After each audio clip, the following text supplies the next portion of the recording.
Sister, sabihin niyo sa akin, makikita ko pa ba ang apo ko? Bakit niyo pa ba siya hinahanap? Ano ibig niyo sabihin? Malas ang batang yon. Siya ang sisira sa pamilya mo, sa negosyo mo. Hayaan mo nang mawala ang batang yon. Huwag mo na siyang pabalikin dito.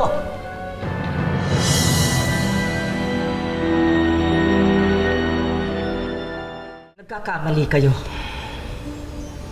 Inalis ko na ang malas na sinasabi niyo.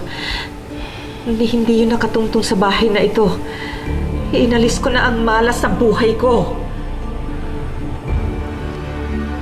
Hindi naalis ang malas. Nagkakamali ka. Hindi natanggal ang malas na siyang magpapabagsak sa'yo.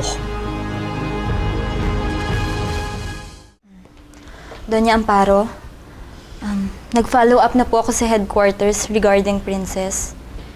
And as of now, wala pa rin po talagang balita. They're securing the other vicinities of the mall para mapabilis po yung paghahanap. And I gave them my cell phone number just in case na may development na. So, habang hindi pa rin po sila tumatawag, pwede naman po kaming maghanap ni Preston. Lalabas po muna kami. Wag! Wag. Huwag niyo munang hanapin si Princess.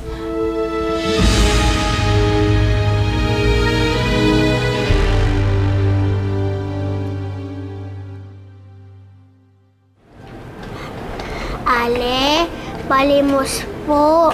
Maawa naman po kayo sa amin. Nagugutom na po kami. Hindi pa po kami kumakain eh. Kahit konting barya lang po. Ganda-ganda mo namang bata, namamalimos ka. Kawawa ka naman. Teka. Ito oh. Salamat po. Sige. Ay, hinandari na natin yung pinaya. Tapos ito pa 5 piso. 45.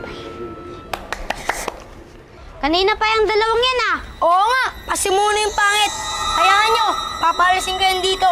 Lagot sa akin yan. Tsaka, para wala na tayong kati sa pagpapalimos dito. Teka. Princess Tabo! Hi!